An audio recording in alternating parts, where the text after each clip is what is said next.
Hello everyone.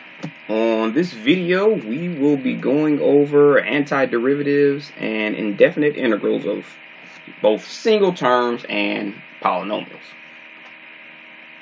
Okay, so first thing you're probably asking is, what is an antiderivative? Well, it's just like the name says. If you have a derivative, an antiderivative is really just a way to kind of reverse that. Okay, so let's say we know that the derivative with respect to x of x to the third power equals 3x squared. Okay, so what we're going to do is we're going to figure out a way called using the antiderivative to turn this 3x squared back into that x to the third. Okay, so in other words, we use the antiderivative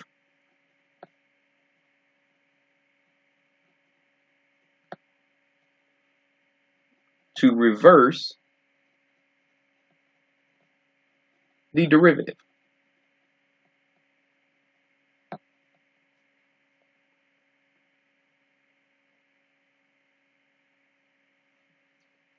Okay, now some of the notation you will see for an antiderivative is a capital F of x.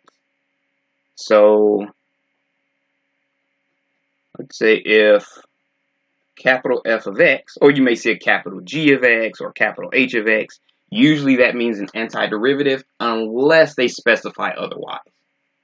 Okay, but in most cases, from here on forward, well, not most, but a lot of cases, from here on forward in future classes, they'll use a capital F as an antiderivative. But like I said, if they specify differently, then that capital F could be used for something else. Okay, so if capital F of x is an antiderivative, let me clean up that A.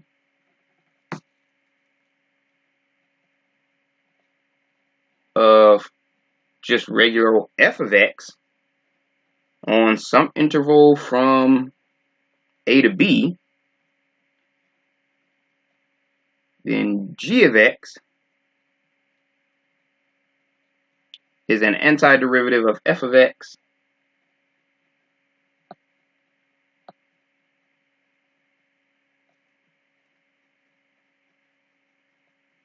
on that interval from a to b.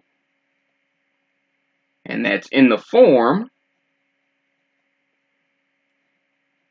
g of x is equal to the derivative or antiderivative of our function f of x plus c. Alright, now believe it or not, the most important part of that equation is that plus c.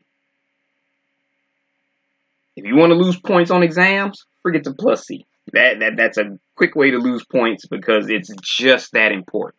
It may seem like something small, but that plus c is very important. All right. Okay, now quick note. The notation for antiderivatives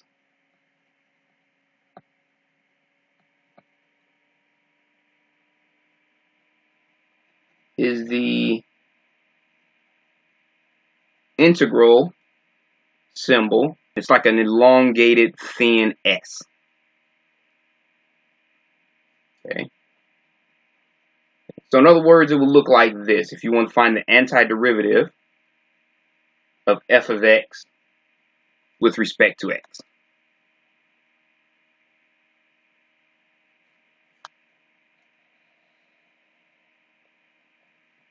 Okay. Now this whole thing can read one of two ways.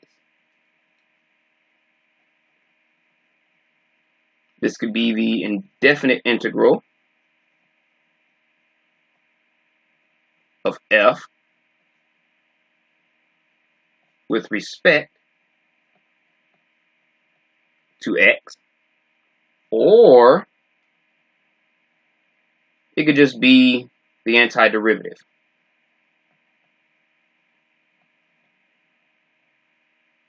of f with respect to x.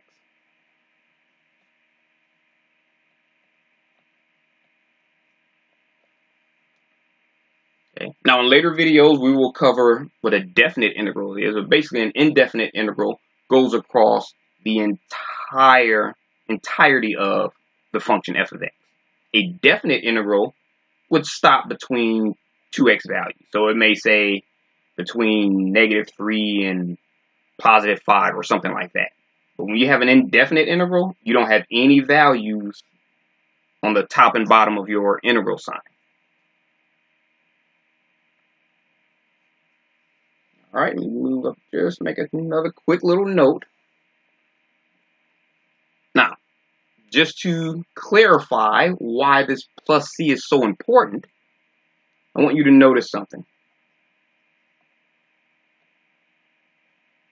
What if you have the derivative with respect to x of x to the third plus 5? Or what if you have the derivative with respect to x of x to the third minus 73?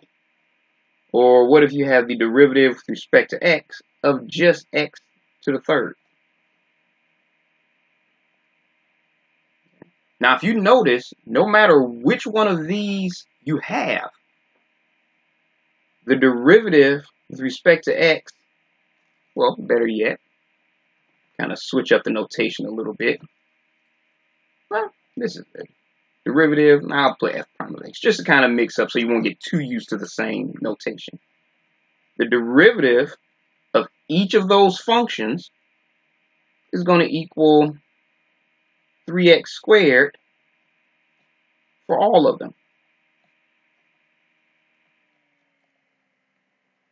Okay, so that's why that plus c is important, because when you integrate this 3x squared, you're going to turn around and get x to the third, but it could be x to the third plus any number or minus any number. So we don't just ignore that additional number. That's why we have to put the plus c, because it's almost like having an unfinished problem. So that's why you have to put that plus c. All right. Okay, so if you are still writing, feel free to press pause. But we're going to go ahead and jump into kind of the main idea behind our integrals.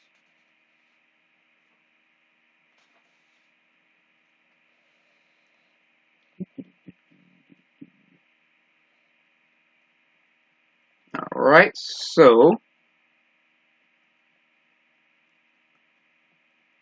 we have our differentiation formulas.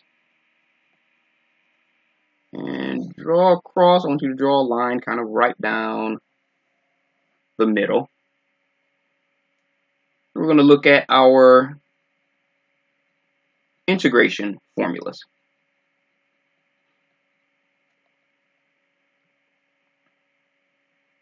Okay, so we're going to kind of separate these. I don't want them getting too mixed up.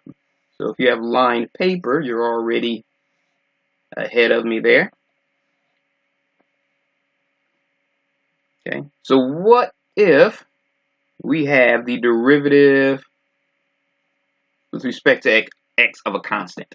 Okay, so let's say if you have the derivative of 5 or the derivative of 10. The derivative of a constant is what? If you remember, you know it's always going to be 0. All right, so what we're going to do is, if you integrate both sides, remember, integration reverses derivatives. So these two kind of cancel each other out. So what does that give us?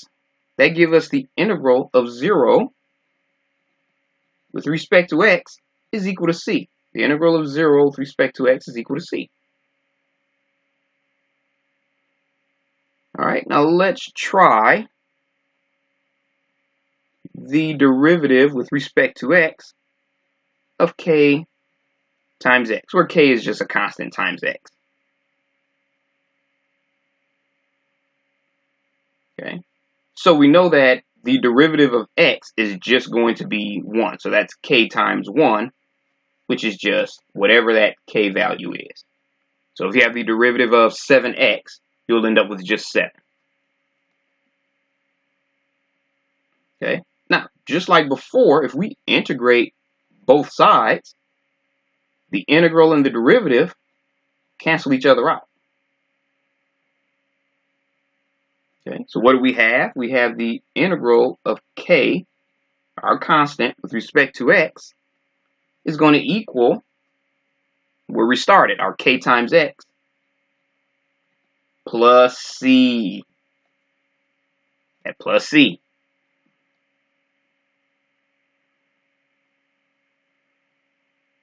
Okay, now, what if we have the derivative with respect to x of some constant that we'll call k times a function of x? Okay, so instead of 7x, what if you have 7 times x to the 5th power or something like that, a whole different function, or anything like that? Okay, so we know that that is just going to equal k times the derivative of that function, which is f prime of x.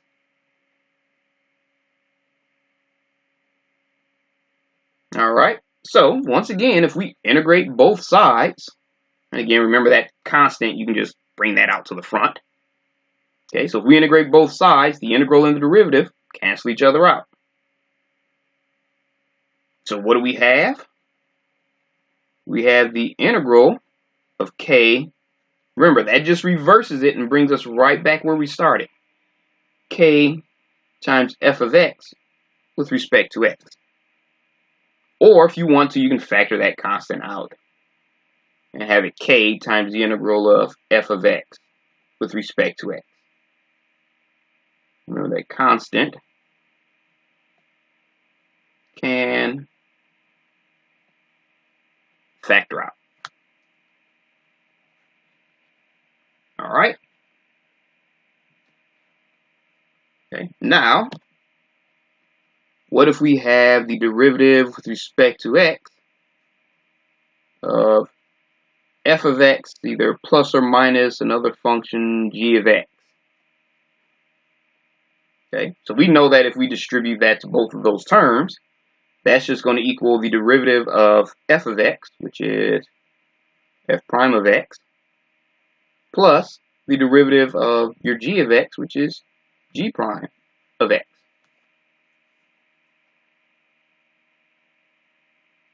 All right, so once again, we're going to integrate both sides. The derivative and integral cancels each other out. So what we're left with is the integral of f prime of x. Remember, the integral and derivative cancels out, so that's just the integral of f of x dx. The derivative of f prime of x dx plus the integral of g prime of x dx. Should make this a little bit wider. Okay, let me drop that. There we go. So what does that give us? That gives us plus or minus f of x plus or minus g of x plus c.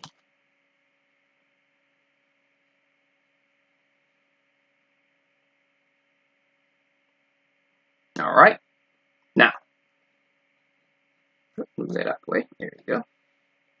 Moving on, what if we have the derivative with respect to x of x to the n? Okay, so we know that we bring down that exponent, so that's n times x, and then we subtract 1 to the n minus 1.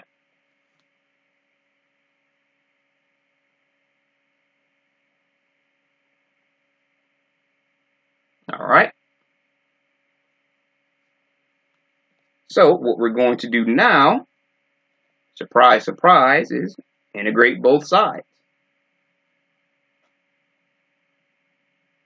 where those two cancel out. So what I'm going to do is separate that just a little bit, because I'm going to show you what happens when we do this. So we have n times the integral of x to the n minus 1 with respect to x, or better yet, x to the n. But now I can just show you the integral of x to the n, which will actually reverse this one. Okay, so let me erase that a little bit better. Okay, and this is actually equal to x to the, bring that up a little bit more, x to the n plus 1 over n plus 1 plus c. Okay. Now, if you notice the connection, the derivative, what you're doing is you're multiplying it by the exponent and subtracting 1 once you do that.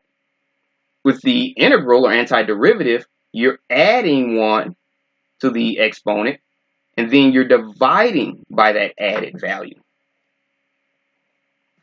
Okay, so you can see like little mini changes. All right, so what if we have the derivative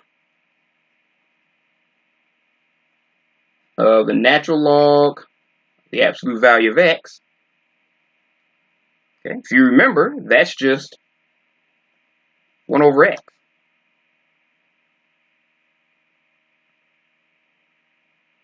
All right, so again, if we integrate both sides, those two are going to cancel each other out. So the integral of 1 over x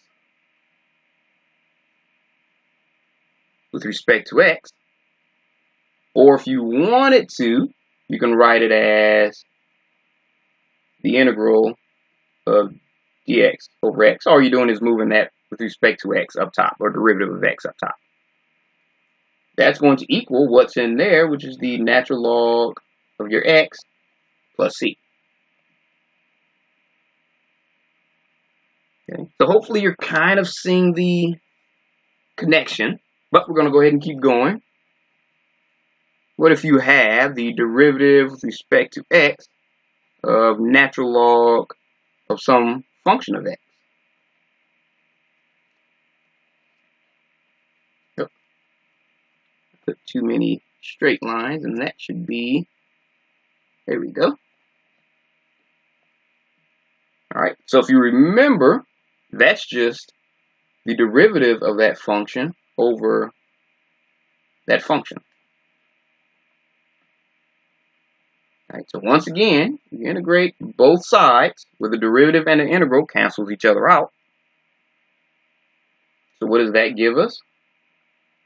The integral of the derivative of a function over that function with respect to x is equal to the natural log of the absolute value of that function plus c.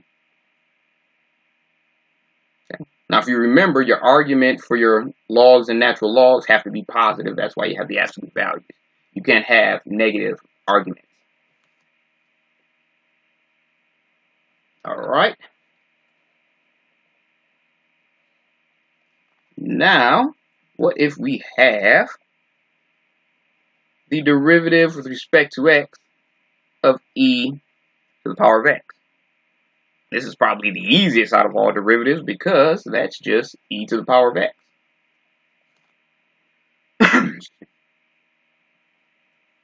Nope, move that up. Okay, there we go.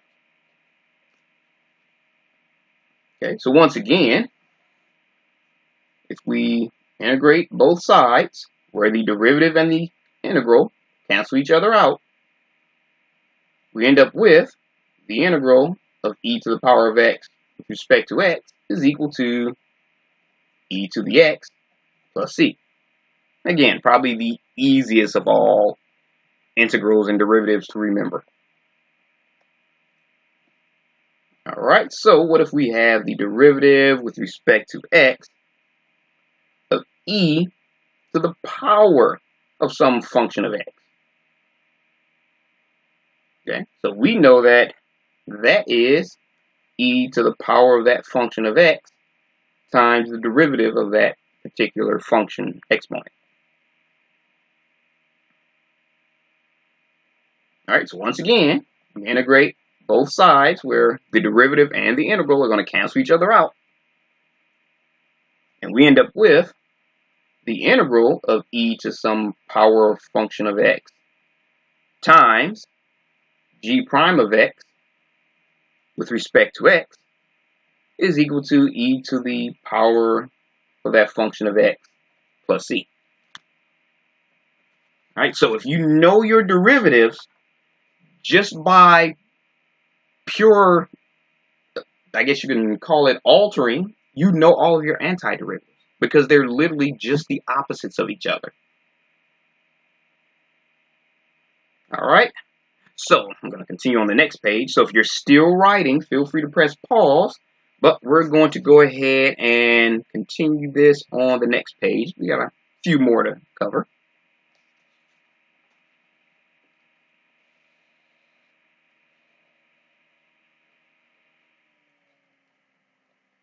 Alright, so again, we'll make our table. So we have our differentiation, and we have our integrals, or integration. Alright, so we're going to look at our trig functions.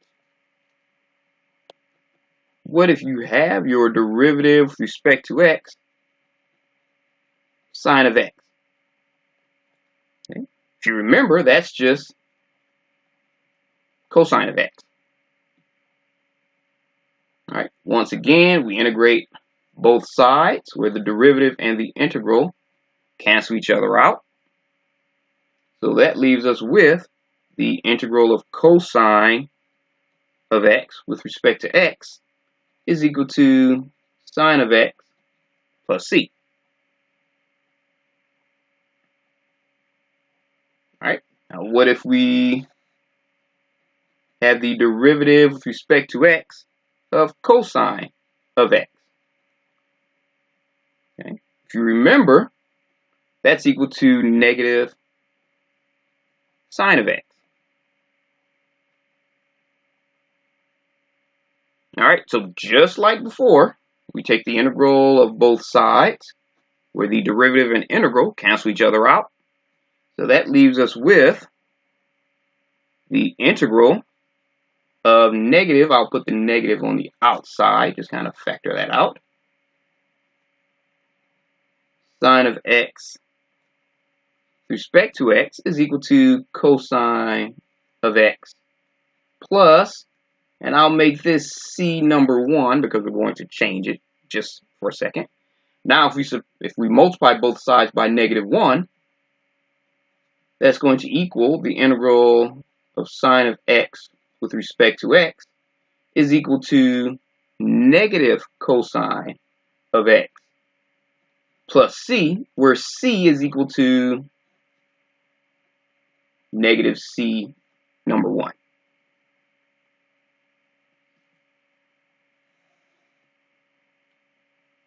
All right, now, once again, what if we have our derivative with respect to x of tangent x? Okay. If you remember that, that is equal to secant squared. All right, so we go ahead and we integrate both sides where the derivative and integral cancel each other out. Okay, and we see that that is equal to, or will give you, the integral of secant squared of x is equal to tangent of x plus c. Actually, those should be arrows up there. There we go.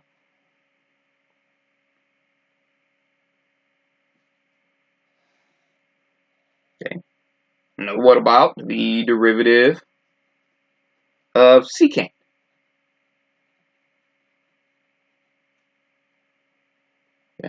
we know that that is equal to secant x times tangent of x. Then we integrate both sides. Those two cancel each other out. So that gives us the integral of secant x tangent x with respect to x is equal to secant x plus c.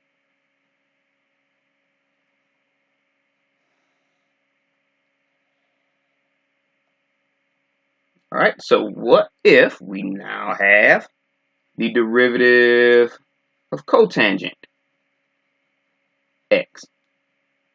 Okay, now if you remember, that's equal to negative cosecant squared of x. Go ahead and integrate both sides. Those two cancel out. And we are left with the negative integral of cosecant squared of x with respect to x is equal to cotangent of x plus c number 1.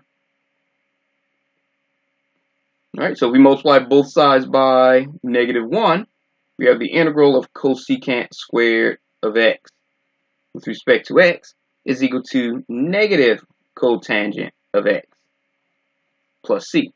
And again, that's where c is equal to negative c number 1. Okay. So I didn't want to just make that c because I knew I'd be multiplying by negative 1, so I just made it a little tweak of a c. So as not to be too confusing. All right, now, last but not least, let's say if we have the derivative of cosecant. Okay, we know that that's equal to negative cosecant cotangent.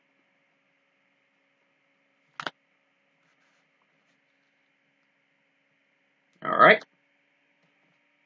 So once again, we integrate both sides. The derivative and integral cancel each other out. And we are left with the integral of cosecant cotangent with respect to x. And again, we already know we're going to multiply both sides by negative 1, so that's why I'm not going to do that step. But that's equal to negative cosecant plus c.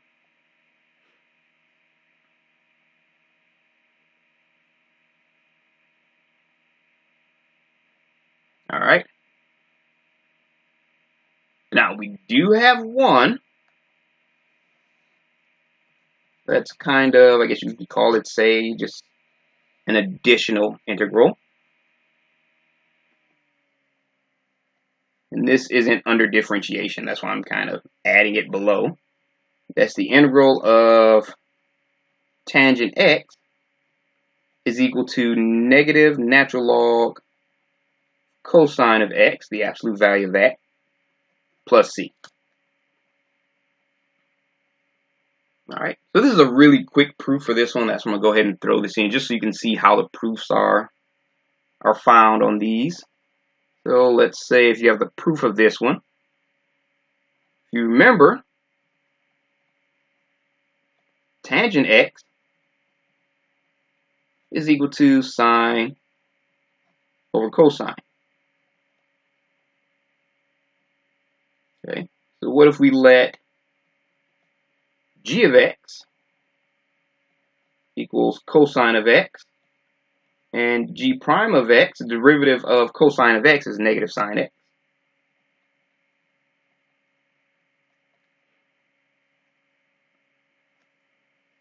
Okay, so what if we wanted to find the integral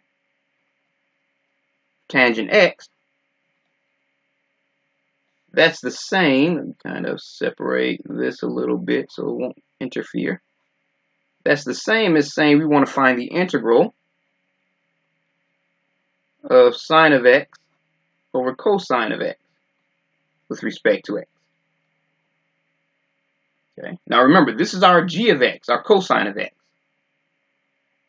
But our g prime of x is negative sine of x. So what do?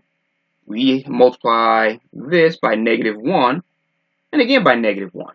Because negative 1 times negative 1 is just positive 1. So technically, we just multiply this by positive 1. All right, so what does that give us? That gives us negative, well, that will give us the negative of the integral of g prime of x over g of x with respect to x.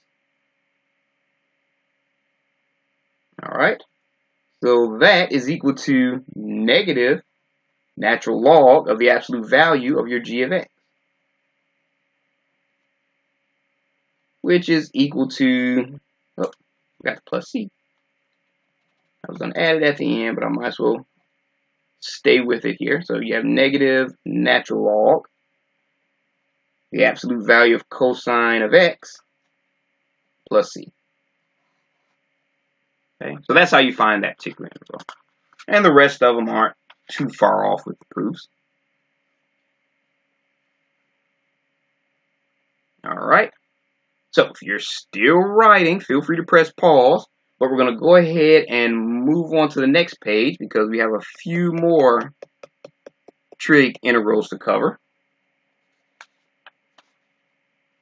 But don't worry, I'm not going to make you write down all the proofs for those.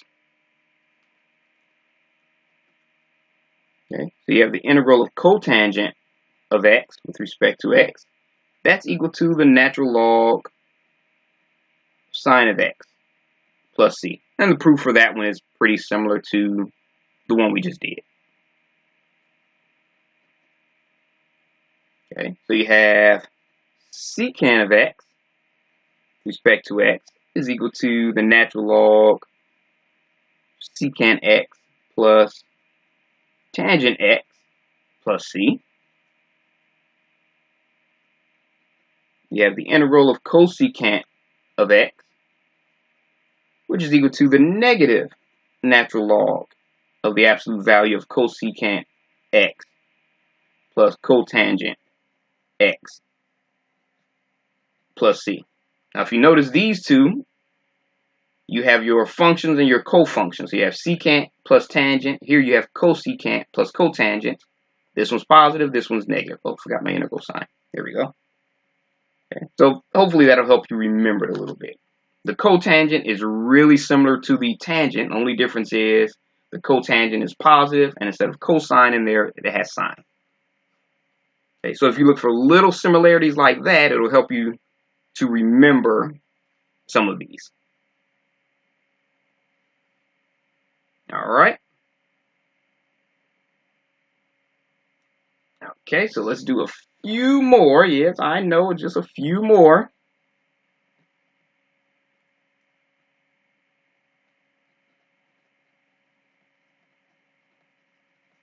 You know, it's quite a bit to remember.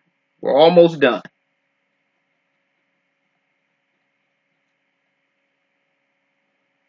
Okay, so we have your inverse derivatives. Okay, so you have your derivative of your arcsine or your sine inverse.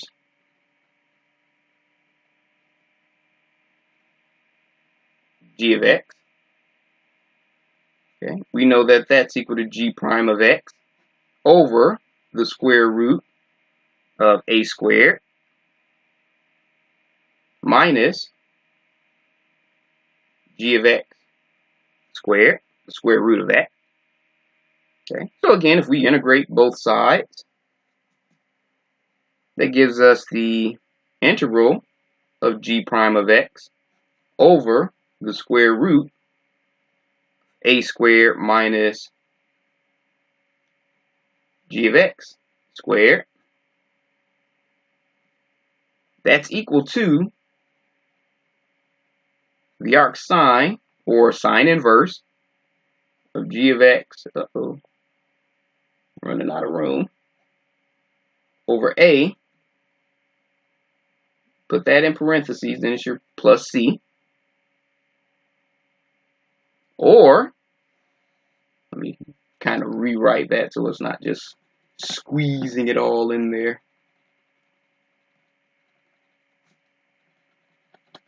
There we go. All right, so that's equal to arc sine of g of x over a plus c. There we go. It's a little bit better. There we go. Okay, or what about if you don't have some function of x, or you just have x?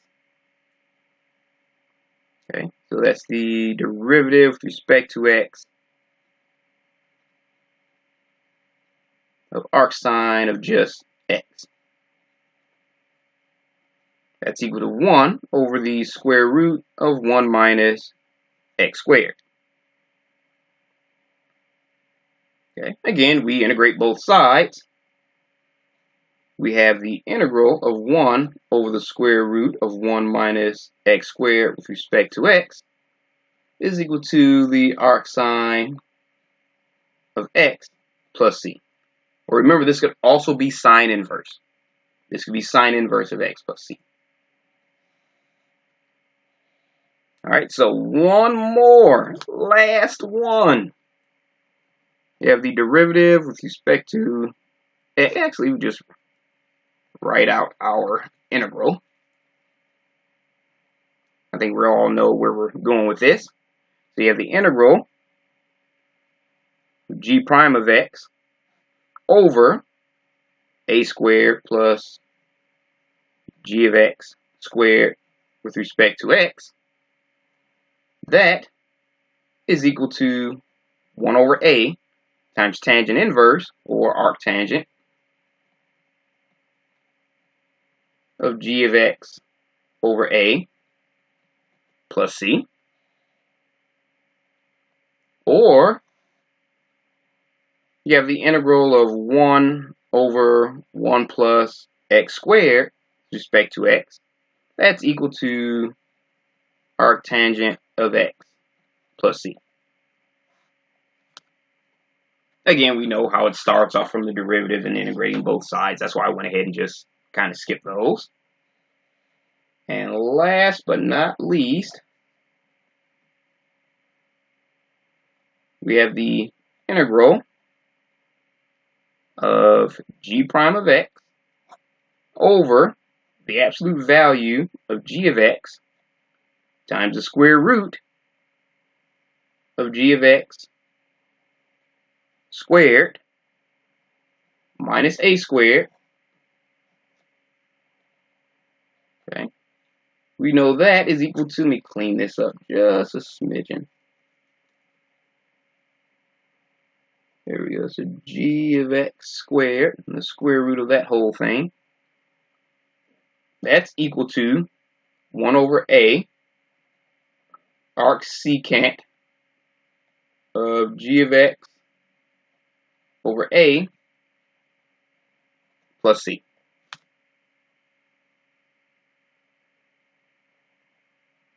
All right. Or again, if you didn't have that function, you could just have the integral of 1 over absolute value of x times the square root of x squared minus 1 with respect to x. This is just equal to arcsecant of x plus c. All right. Now, I promise that's the last one. Okay, so we're not going to go over all of those right now in the video. We're only going to go over some single terms and polynomials. So we're not going to get overly complicated just yet, but we will go into these in future videos. So, but don't worry, like I said, we're just going to stay with the pretty straightforward ones for right now. All right, so if you are still writing, feel free to press pause. But now we're going to go ahead and get started on some examples. Big fun.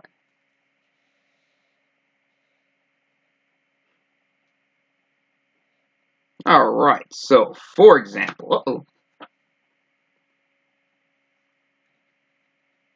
find the antiderivative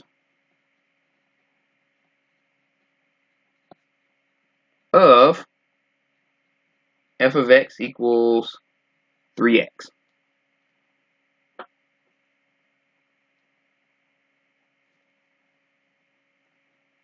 All right, so if you remember, the integral of some constant that we'll call k times some function of x with respect to x is equal to, we bring that constant out, times the integral of f of x with respect to x.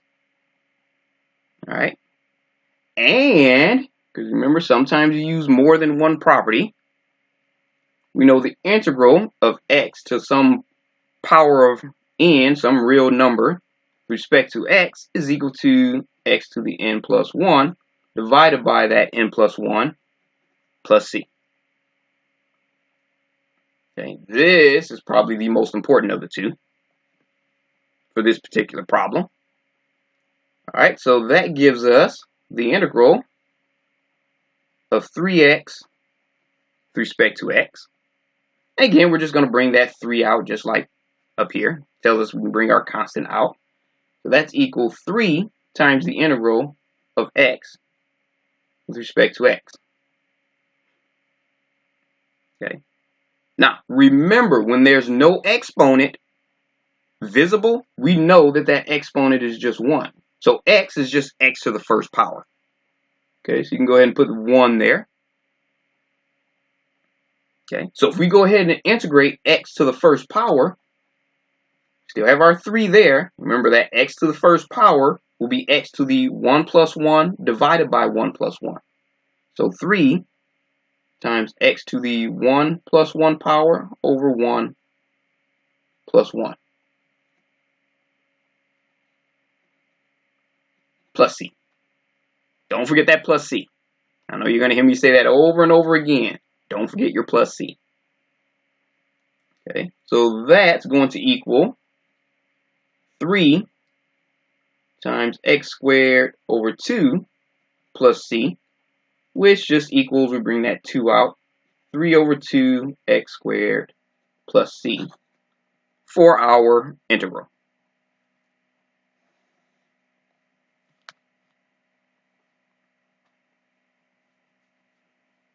All right, so what about this example? What if we want to find, instead of writing it all out like that, we'll just go ahead and make it the integral of 1 over x to the third power with respect to x.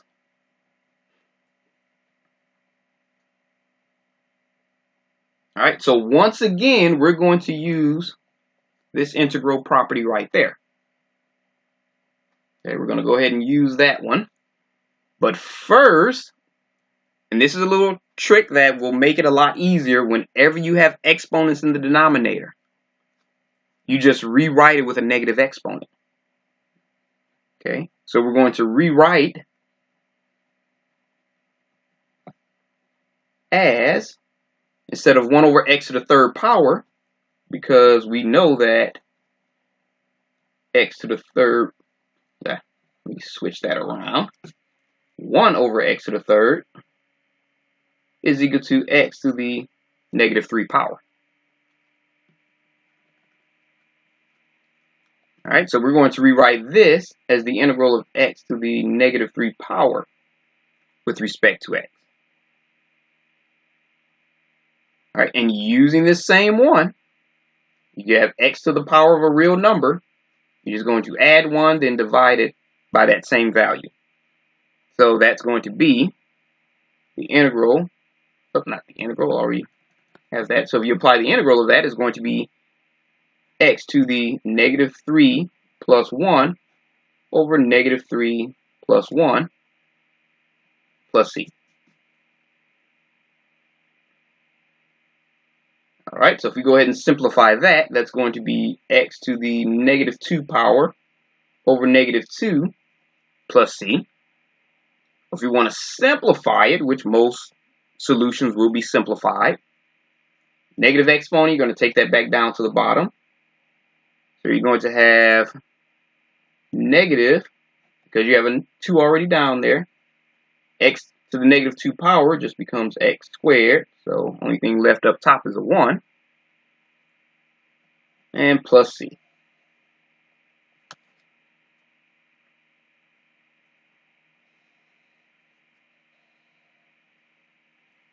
Alright.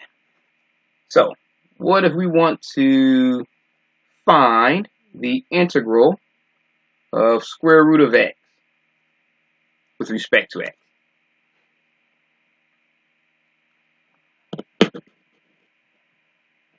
Alright, so there's a hint to this one. Just like with this one up here, we're going to rewrite it. So whenever you have any root functions, you can rewrite them. Okay, so if you remember, square root of x is equal to x to the 1/2 power.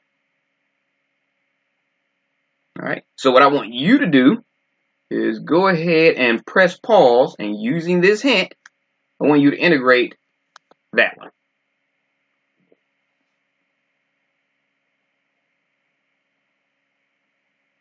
Alright, so I'm assuming you've pressed pause and you have worked this one out.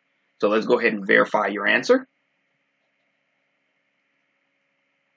Okay, so the integral of square root of x with respect to x, we can rewrite that as the integral of x to the 1/2 power with respect to x. And bring that down just a little so we can see the formula. Okay, so remember the integral of x to any real number, we're just going to add 1 and then divide it by that added by 1. Okay, so that's going to equal x to the 1/2 plus 1 divided by 1/2 plus 1 plus c. Alright, so simplifying that, you have x to the 3/2 divided by 3/2. Bring that up some more. Plus c.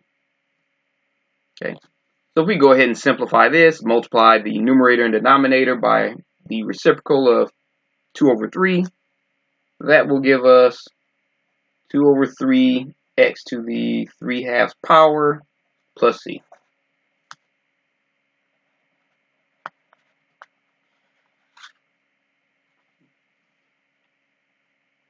Alright. So if you are still writing, feel free to press pause, but we're going to go ahead and move on to a few different examples.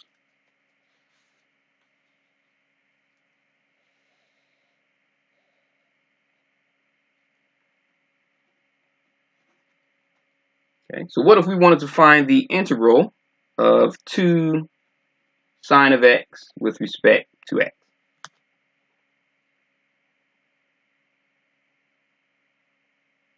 All right, so we already know that our constant, we can just bring that out to the front.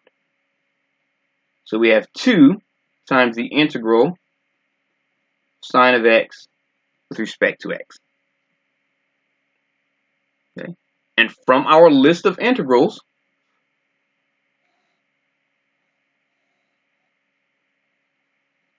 we know that the integral sine of x with respect to x is equal to negative cosine of x plus c. Okay, some constant c. Okay, so if we have our 2 times the integral of sine of x with respect to x, that's going to be 2 times negative cosine of x. As we go ahead and integrate that, we get that. So you have negative cosine of x, and instead of plus c, I'm just going to say plus some c number 1. Okay, now why did I do that? Because we still have to distribute that too.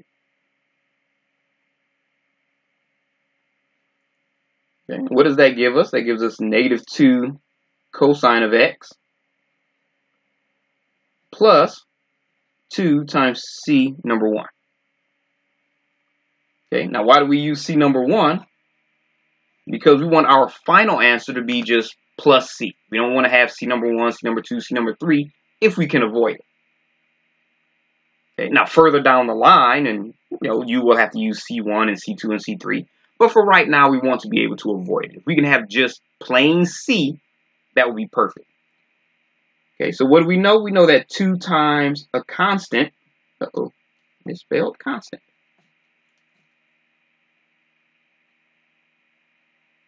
equals a constant.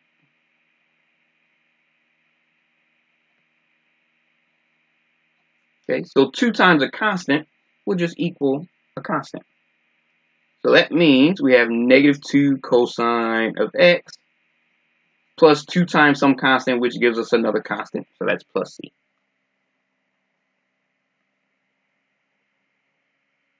All right.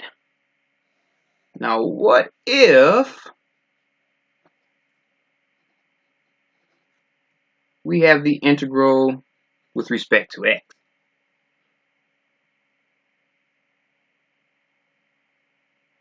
Little trickery thrown in there.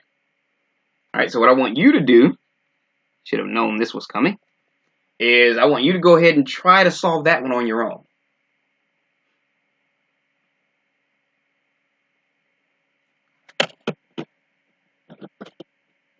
All right, so I'm assuming you've pressed pause and tried to solve this one on your own, so let's go ahead and verify your answer. Okay, so the integral with respect to x, you can rewrite that as the integral of 1 with respect to x.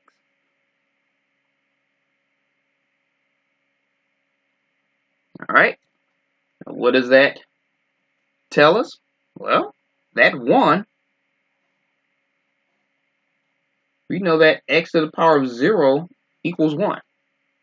So we can replace that 1 with x to the power of 0. So you have the integral of x to the power of 0 with respect to x. Okay. Now, using that very same power formula, we have x to the 0 plus 1 over 0 plus 1 plus c. So that gives you x to the first power, or just x, divided by 1. So that's just x plus c. All right, so if you have the integral with respect to x, remember, I've always told you that the integral and derivative, the integral and the dx, cancel each other out. So when that cancels each other out, it just leaves you with x. So that's why you ended up there. So that's one quick way to kind of remember that the integral of 1 dx is just x plus c. All right. So if you are still writing, feel free to press pause. Oh, actually, we do have room for one more on this page, so we don't worry about pressing pause, because we're going to add one more to this page before moving on to the next page. Okay, so what do we have? The integral of x plus 2 plus e to the power of x with respect to x. Okay, now we're looking at the integral of a polynomial. Okay, where you have more than just that one term. There we go, clarify that. There we go. Okay, now just like with a derivative, we just distribute. Let me go ahead and rewrite it. 2 plus e to the power of x with respect to x. We just distribute that, and we distribute the dx to each one also. Okay, so if we distribute that integral, that's the integral of x with respect to x, plus the integral of 2 with respect to x, plus the integral of e to the power of x with respect to x. All right, so we know that the integral of x, remember that's x to the first power, so that's x to the 1 plus 1 divided by 1 plus 1, plus, if you wanted to, you could bring that 2 on the outside. So I'm going to go ahead and erase that and just bring that 2 to the outside. That's 2 and the integral of x. Okay, now we know from up here, the integral of dx is just x. So this will end up being 2 times x. Or if you want to put a 1 there, you can do that also, but you don't have to. Okay. So plus, we know the integral of e to the power of x is just the easiest in the world, e to the power of x. Okay. Now, for each one of these, you would have a plus c. So if you have a plus c number 1, a plus c number 2, and a plus c number 3, you add those all together and you can just make that a constant. Because if you add 3 constants, you get a constant. All right. So what this gives us is x squared, x to the 1 plus 1 power, so x squared over 2, or 1/2 x squared, plus 2x, plus e to the power of x, plus c, as our antiderivative.